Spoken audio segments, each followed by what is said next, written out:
السلام علیکم ورحمۃ اللہ وبرکاتہ۔ بسم اللہ، الحمد للہ، والصلاة والسلام علی رسول اللہ وعلی آلہ وصحبہ اجمعین۔ تمام قسم کی تعریف و کبریائی و بڑائی اللہ وحدہ لا شریک لہ لائق و زیبا ہے، جو ساری کائنات کا خالق و مالک و مدبر ہے۔ والصلاة والسلام ہو آخری نبی مصطفیٰ محمد رسول اللہ صلی اللہ علیہ وسلم پر۔ انشاءاللہ تعالی آج 11ویں حدیث کا شرح ہم پڑھیں گے، شرح الاربعین النوویہ، اور جو شرح ہم پڑھ رہے ہیں وہ شیخ ابن عثیمین رحمہ اللہ کی شرح۔ الحدیث الحادی عشر عن ابی محمد الحسن بن علی ابن ابی طالب سبط رسول اللہ صلی اللہ علیہ وسلم وریحانته رضی اللہ عنہما قال حفظت من رسول اللہ صلی اللہ علیہ وسلم دع ما يريبك إلى ما لا يريبك، رواه الترمذی والنسائی، وقال الترمذی حدیث حسن صحیح۔ ابو محمد الحسن بن علی رضی اللہ عنہما سے روایت ہے کہ انہوں نے کہا، میں نے رسول اللہ صلی اللہ علیہ وسلم سے حفظ کیا، دع ما یریبک الی ما لا یریبک، جو چیز شک والی ہے اس کو چھوڑ دو، کس کی طرف؟ جس میں شک نہ ہو۔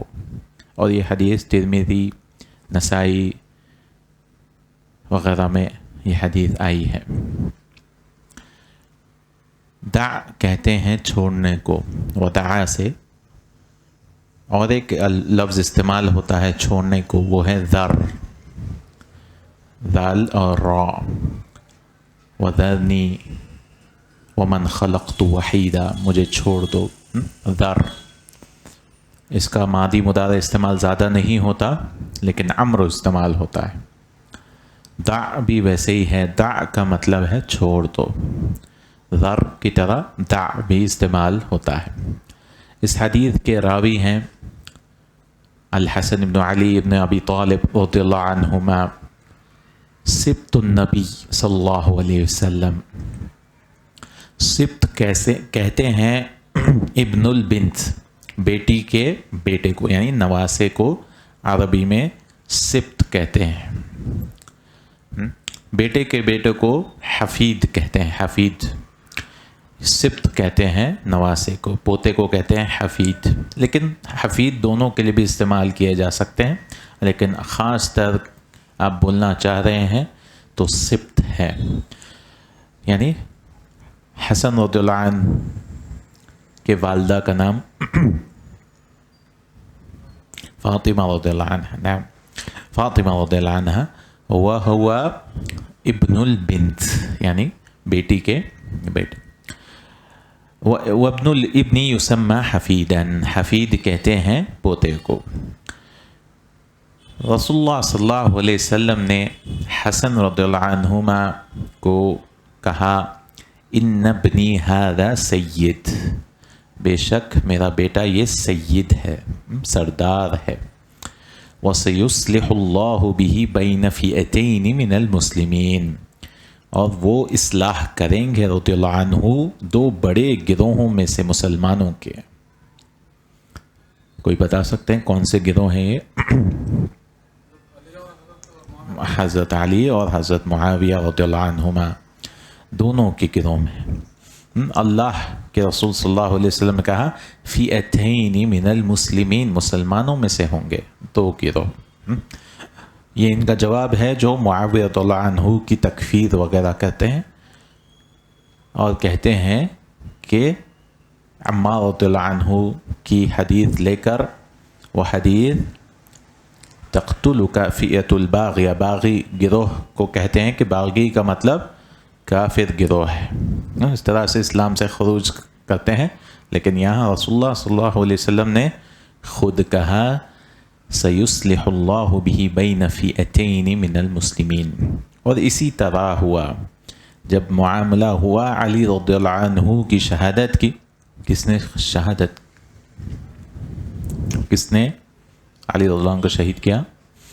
عبد الرحمن ابن ملجم، اس نے شہید کر دیا علی رضی اللہ عنہ کو، کیونکہ خارجی وہ لوگ نکلے تھے 3 لوگوں کو قتل کرنے کے لیے۔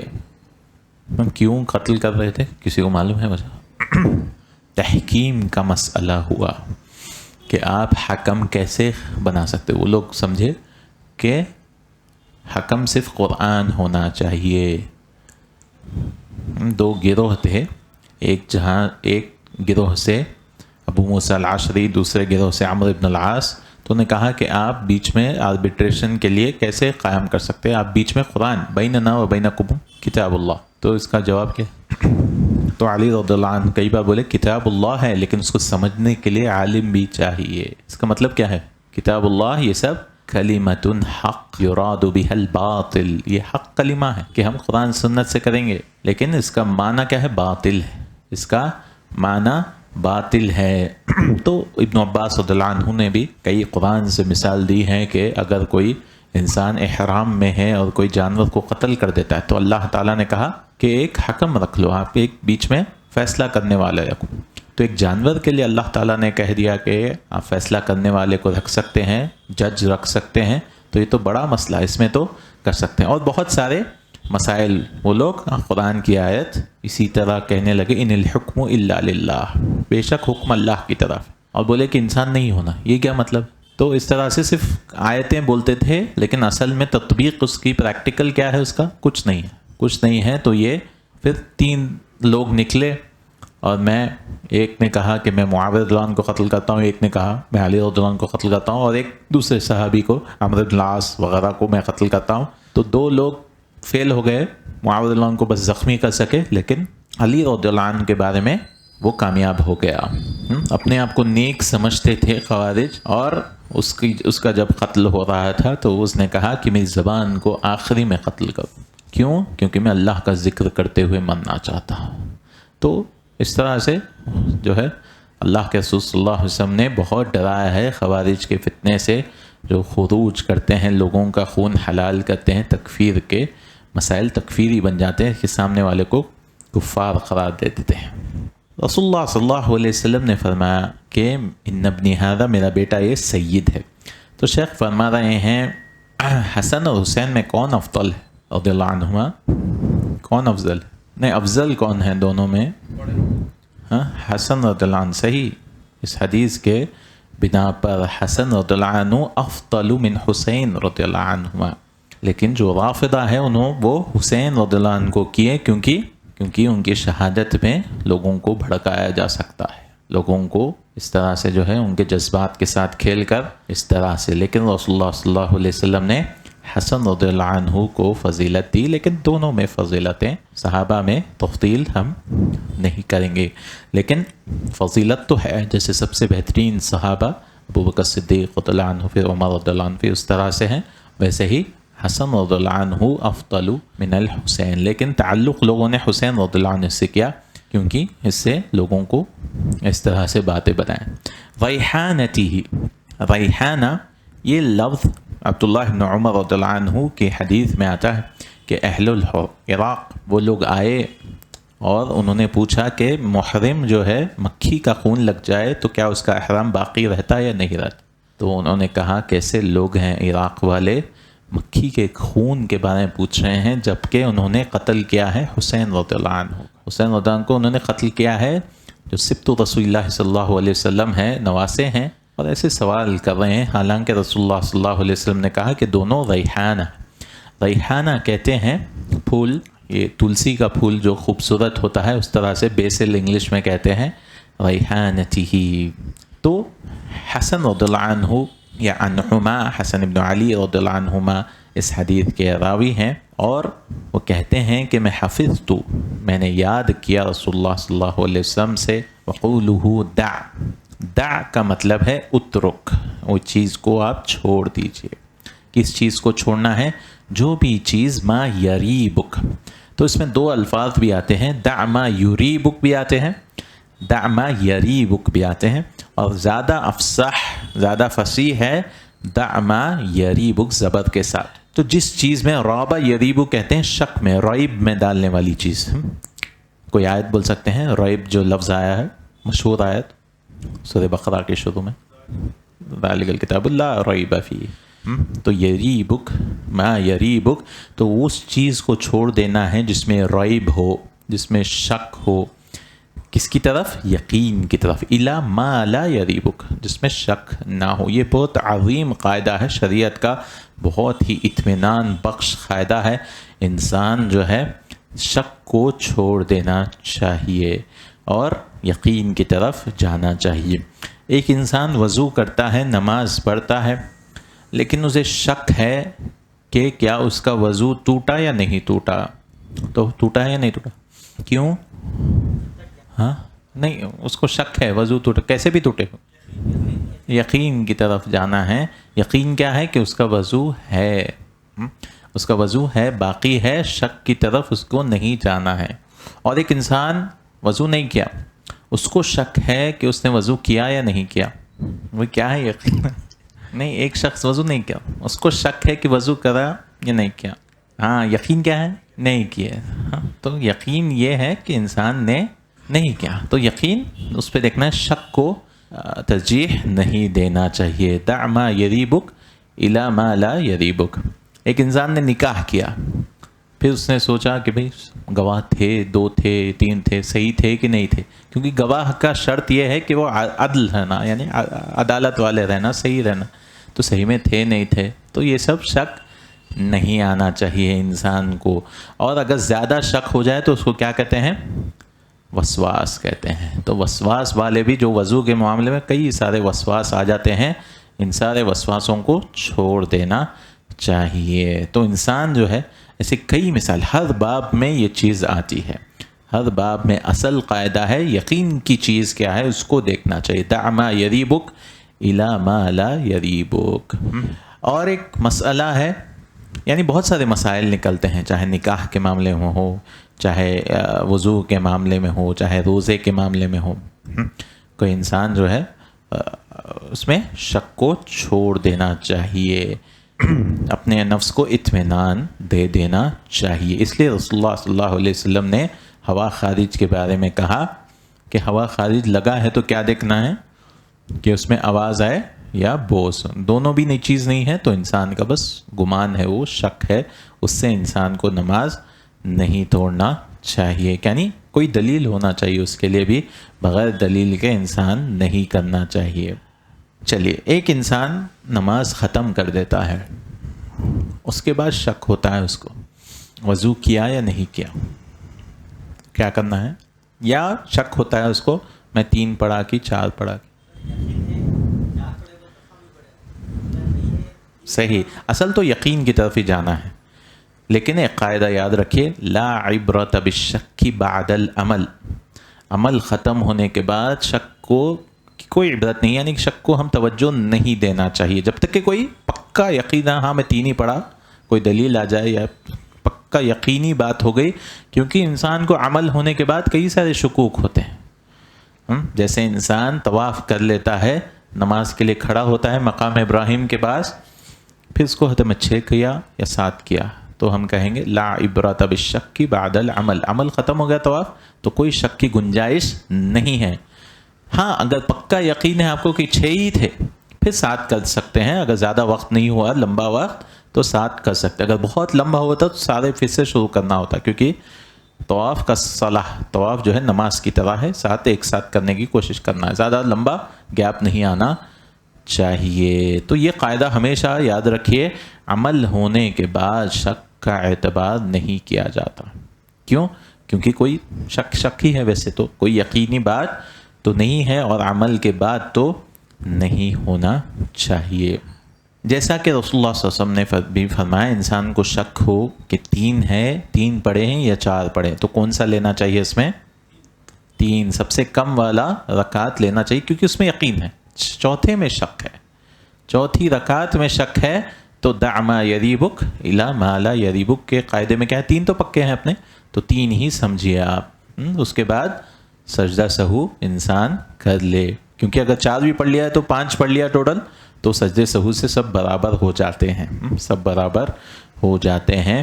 تو یہ شک کا معاملہ ہے.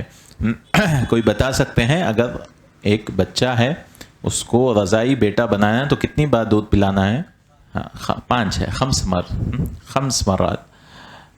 خمس پہلے 10 تھے عائشہ رضی اللہ عنہا نے فرمایا، پھر بعد میں 5 ہو گئے. 5 ہو گئے. تو کسی کو شک ہے کہ 4 بار پلائے یا 5 بار، تو ہمیں لینا چاہیے کم جو ہے 4 بار. اس کے بعد حکم الرضاع، حکم جو ہے رضاعی بیٹا ہوتا ہے 5 کے بعد. 5 کے بعد 5 بار پیٹ بھر جو ہے پلائے. تو اس طرح سے شیخ فرما رہے ہیں 4 لینا چاہیے، 5واں کو چھوڑ دینا چاہیے. اور یہ باب واسع ہے. تو ہم دیکھتے ہیں کہ رسول اللہ صلی اللہ علیہ وسلم کے جوامع الکلم کہ کچھ الفاظ میں پورا سمندر آ جاتا. دع ما یریبک الی ما لا یریبک. کتنا اطمینان بخش جو ہے یہ قاعدہ ہے اور یہ حدیث ہے کہ انسان کو شک میں سے نکل جانا ہے، وسوسوں میں سے نکل جانا ہے. یہ سارے وسوسوں کو چھوڑ دینا ہے، وسوسوں کی طرف نہیں جانا ہے جب تک کہ شک، جب جو ہے شک عمل کے بعد ہو اس کی بھی کوئی عبرت نہیں ہے اور وسوسوں کی بھی عبرت نہیں ہے. تو شک اگر زیادہ ہو جائے تو انسان کو شک آتا ہے، ہمیشہ آتا ہے، 4 پڑھا 3 پڑھا، 4 پڑھا 3 پڑھا، تو وہ وسوسے بن جاتا ہے. تو اس پہ بھی کوئی عبرت نہیں کیونکہ اس کی عادت ہی ہو گئی، اس کی عادت ہی ہو گئی، ہمیشہ وہ انسان کر رہا ہے. تو شک ایسی چیز ہے جو کبھی کبھار ہو، اگر بہت زیادہ ہے انسان کو ہمیشہ وہ شیطان کی طرف سے وسوسے آ رہے ہیں. جب تک کہ یقین نہ ہو کہ میں 3 ہی پڑھا ہوں تو انسان شک کا اعتبار نہ کرے. ہمیشہ ہی شک ہو رہا ہے تو سب سے کم ہی لے انسان. لیکن انسان کو چاہیے کہ نماز جو ہے توجہ سے پڑھے، اس طرح کے شکوک سے وہ بچ جائے گا. توجہ، خشوع، خضوع کے ساتھ انسان بچ جائے گا. دع ما یریبک الی ما لا یریبک. بہت ہی چھوٹی حدیث ہے، اس کو یاد بھی کر لینا چاہیے. شیخ یہاں پر اور ایک مثال دے رہے ہیں. رجل اصاب ثوبہ نجاسہ وغسلها وشک هل النجاسة زالت ام لم تزل. شیخ فرما رہے ہیں ایک کسی کے کپڑے پہ کوئی نجس چیز لگ گئی ہے، اس کو دھو لیا ہے، پھر شک آ رہا کہ نجاست نکلی یا نہیں نکلی. یغسلها ثانیہ، پھر اس کو دوسری بار دھوتا ہے. کیوں؟ کیونکہ اصل کیا ہے؟ لگی ہوئی چیز ہے. شک کس میں ہے؟ نکلا یا نہیں نکلا؟ تو اصل ہے کہ نہیں نکلا؟ اصل ہے نہیں نکلا. تو کیونکہ نکلنا شک والی چیز ہے، تو اصل میں یقین آ جانا کہ نجاست نکل گیا ہے کپڑے میں سے، ہے کہ نہیں؟ نجاست نکل جانا ہے مطلب ظاہر طور پر نظر آ جائے کہ، کیونکہ یقینی چیز کیا ہے؟ کپڑا نجس ہے. تو انسان کو شک آ گیا تو انسان شک کو چھوڑ دے. تو اس میں سمجھنے کی، کیونکہ آپ کو دکھ رہا ہوگا کہ ظاہری طور پر تو نکل گئی چیز، مگر وہ نکلنے کے لیے ہمیں یقین چاہیے، یقین چاہیے. تو اس میں سمجھنا چاہیے. امام ترمذی کی یہ حدیث ہے اور شیخ نے فرمایا حدیث حسن صحیح. تو یہاں سوال اٹھتا ہے، امام ترمذی کہتے ہیں حسن بھی ہے صحیح بھی ہے، تو اس کا مطلب کیا ہے؟ حدیث حسن ہے یا صحیح ہے؟ کیونکہ حدیث کے اقسام کتنے ہیں؟ 3. کیا کیا ہے؟ ضعیف، ٹھیک ہے چلیے ضعیف. ہاں ضعیف کی قسم موضوع، صحیح، حسن. ہم سے صحیح میں بھی صحیح لذاتہ ہی، صحیح لغیرہ.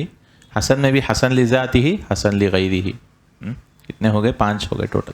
صحیح جو پکی صحیح ہے اس کو کہتے ہیں صحیح لذاتہ ہی.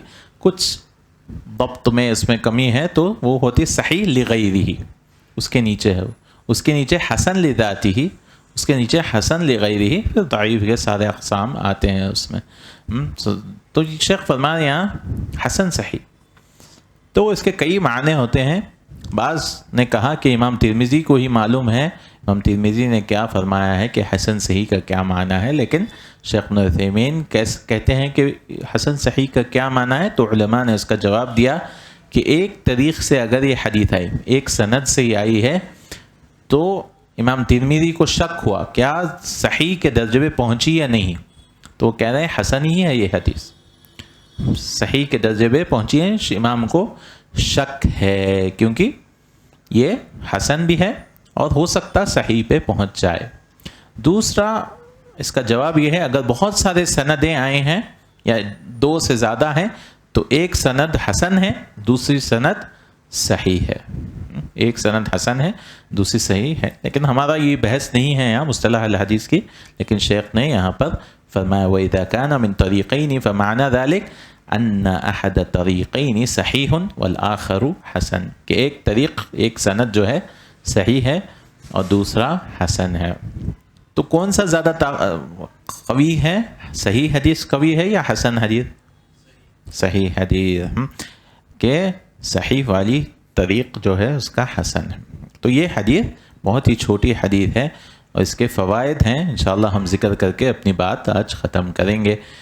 اس حدیث کے کئی فوائد ہیں کہ دین اسلام میں کوئی جگہ نہیں ہے شک کی، کوئی جگہ نہیں ہے، کوئی انسان پریشانی کی بھی جگہ نہیں ہے اس حدیث میں، لقولہ علیہ الصلاۃ والسلام، کیونکہ رسول اللہ صلی اللہ علیہ وسلم نے کیا فرمایا؟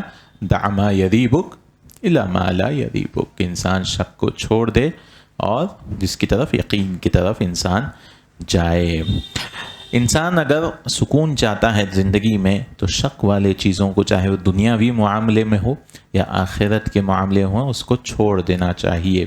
انسان اس شک شکوک کے چیزوں میں چھوڑ دیں۔ اور ایک حدیث اس بارے میں ہم نے کی تھی، کسی کو یاد ہے؟ نعمان ابن بشیر کی حدیث، نعمان ابن بشیر رضی اللہ عنہ کی حدیث اس سے پہلے آئی تھی مشتبہات کے بارے میں، فمن اتقى کہ جو بھی جو ہے انسان مشتبہ چیزوں کے پیچھے پڑ جاتا ہے تو وہ حرام میں پڑ جاتا ہے۔ تو یہ بھی حدیث اسی معنی میں بھی ہے کہ مشتبہ جو چیز حلال، الحلال بین والحرام بین، جو حدیث ہے حلال واضح ہے، حرام بھی واضح ہے، وہ بینہما مشتبہات، ان دونوں کی چیز ایسے جو ہے مشتبہات چیز ہے، تو ان مشتبہ چیزوں کو سے بھی انسان بچنا چاہیے۔ تو ویسے ہی شکوک کے بھی چیز کے لیے رسول اللہ صلی اللہ علیہ وسلم نے قاعدہ بتایا، دع ما یریبک الی ما لا یریبک۔ اور ایک قاعدہ اس میں سیکھا کہ شک کا کوئی اعتبار نہیں ہے عمل کے بعد، لا عبرۃ بالشک بعد العمل، شک کا کوئی اعتبار نہیں ہے عمل کے بعد۔ جیسا کہ شیخ یہاں پہ مثال دے رہے ہیں کہ انسان نماز پڑھ لیا تو 3 ہے یا 4 ہے کیا، تو اس کو پلٹنا نہیں چاہیے، لا یلتفت الی ھذا الشک، اس شک کی طرف نہیں پڑھنا چاہیے۔ اگر ہاں پکی بات ہے کہ 3 ہی پڑھا تو وہ 1 رکعت پڑھ لے۔ سجدہ سہو سلام سے پہلے کرے گا یا سلام سے بعد؟ یاد رکھیے قاعدہ اس میں بھی، اگر زیادہ ہے نماز میں تو وہ بعد السلام کرے گا۔ تھوڑا پیچیدہ ہو سکتا ہے اگر نماز میں زیادتی ہو، کوئی چیز آپ بڑھا رہے ہیں تو وہ سلام کے بعد، الزیادہ بعد السلام، النقص قبل السلام، اور کوئی چیز میں کمی پیشی کر رہے ہیں تو قبل السلام۔ مثال دیتا ہوں سمجھنے کے لیے، انسان پہلا تشہد نہیں پڑھتا ہے، 4 رکعت کی نماز، دوسری رکعت میں تشہد بیٹھنا ہے، وہ اٹھ جاتا ہے، تو اس میں قاعدہ کیا ہے؟ پہلا تشہد چھوٹ گیا کسی کا، کیسا چھوٹ رہا؟ ایک انسان بیچ میں تھا تو کیا کرنا ہے؟ اس میں بیٹھ جانا ہے، اس کے لیے کچھ نہیں ہے، بیچ میں تھا تو بیٹھ جانا ہے، مگر پورا اٹھ گیا تو اب کیا کرنا ہے؟ واپس جانا ہے؟ نہیں جانا ہے، واپس نہیں جانا ہے۔ واپس کیوں نہیں جانا ہے؟ کیونکہ ایک رکن سے دوسرے رکن میں آ گئے آپ، اور رسول اللہ صلی اللہ علیہ وسلم سے بھی ثابت ہے، رسول اللہ صلی اللہ علیہ وسلم ایک بار بیچ میں پہلے تشہد کو نہیں بیٹھے تھے پوری نماز، تو پہلا تشہد واجبات میں سے آتا، ارکان نہیں ہے وہ پہلا تشہد، تو اس لیے پوری نماز پڑھ لینا چاہیے، اتحیات آخری تشہد میں پورے چیزیں پڑھ کے پھر قبل السلام۔ کیوں؟ اس نے پہلے تشہد کو کمی کی ہے۔ اور ایک انسان 2 رکعت کے بعد سلام پھیر لیتا ہے، پھر 2 رکعت پڑھتا ہے، تو سلام سے پہلے کرے گا، پہلے زیادتی ہے یا کمی ہے؟ کیا جاتی ہے؟ صحیح، کچھ لوگ اس کو سمجھتے کہ کمی پیشی ہے، اس میں 2 رکعت کم پڑے، اس کی بات نہیں ہے، عمل کون سا زیادہ ہو رہا ہے؟ زیادہ ہے کہ اس نے تسلیم قبل محلی، اس جگہ سے پہلے اس نے تسلیم کر دیا، تسلیم 2 ہو گئے نا، پھر تو زیادتی ہے، یہ زیادہ ہے۔ تو رسول اللہ صلی اللہ علیہ وسلم سے ثابت کیا ہے؟ رسول اللہ صلی اللہ علیہ وسلم ایک بار 2 رکعت نماز پڑھائے، پھر لوگوں نے کہا کہ نماز چھوٹی ہوئی یا جو ہے قصورت الصلاۃ، کہ نماز چھوٹی ہوئی یا آپ بھول گئے، تو رسول اللہ صلی اللہ علیہ وسلم کہا نہ نماز چھوٹی ہے نہ میں بھول گیا۔ پھر صحابی ذوالیدین انہوں نے اس طرح سے کہا نہیں آپ بھول گئے، تو پھر رسول اللہ صلی اللہ علیہ وسلم نے 2 رکعت پڑھائی، تشہد میں بیٹھے پھر سلام پھیرے پھر جو ہے دو سجدے کیے پھر سلام پھیرے، یہ زیادتی ہے۔ دونوں ایک پھیرنا تو احناف کیا، ہاں دونوں پھیرنا ہے بعد السلام کے لیے، ہاں بعد السلام کے لیے دونوں کرنا ہے۔ تو 3 رکعت کوئی انسان پڑھتا ہے تو کیا کرنا، 1 رکعت پڑھ لینا التحیات پھر سلام دونوں پھر 2 سجدے پھر دونوں۔ لیکن علماء نے کہا اگر پہلے بھی کر لے سلام سے پہلے بعد میں سے جائز ہے، لیکن یہ مستحب عمل اس طرح سے، کیونکہ سمجھنا تھوڑا اس میں پیچیدہ ہے، اس لیے کئی لوگ قبل السلام ہی کر لیتے ہیں۔ لیکن یاد رکھیے قاعدہ، زیادہ اگر نماز میں زیادتی ہو بعد السلام، آپ سیکھ سکتے زا جو ہے زب یعنی زیادہ بعد السلام، قبلہ یعنی نقص قبل السلام، تو یاد رکھنے کے لیے زب نق ایسے یاد رکھ سکتے ہیں، زا با نون قاف، یعنی زیادتی ہو بعد السلام۔ اکثر زیادتی نہیں ہوتی، کمی پیشی ہی ہوتی ہے ہم ارکان اور واجبات پہ، لیکن ہماری بحث نماز کے تعلق سے نہیں ہے، لیکن یہ فائدہ ہے۔ شک میں بھی ہے ویسا قاعدہ، یہ تو اگر آپ سمجھ لیے تو شک کا سمجھا دیتا ہوں میں۔ شک بھی 2 قسم کا شک ہے، ایک 50% والا شک ہے کہ معلوم ہی نہیں، تو اس میں کیا کرنا ہے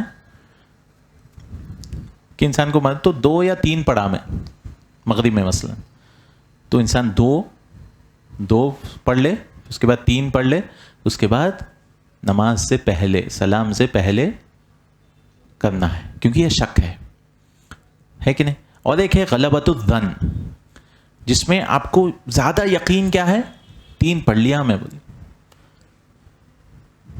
اس کو بولتے ہیں غلبۃ الظن، اپنا جو ہے غالب ہو گیا، ظن غالب ہو گیا، تو اس میں بعد السلام ہے، کیونکہ اپنے حساب سے تو نماز پوری ہے، پھر بھی میں 2 سلام کر رہا ہوں کہ ہو سکتا کمی پیشی ہو جائے، ہے کہ نہیں۔ تو شک 2 قسم سے ہے، ایک پتہ ہی نہیں کون سا صحیح زیادہ ہے، اپنے دل میں کون سا زیادہ وہ چیز ہے پتہ ہی نہیں اپنے کو، تو سلام سے پہلے کرنا ہے، کیونکہ ہو سکتا کمی پیشی ہوگا، تو نماز کا حصہ ہے وہ۔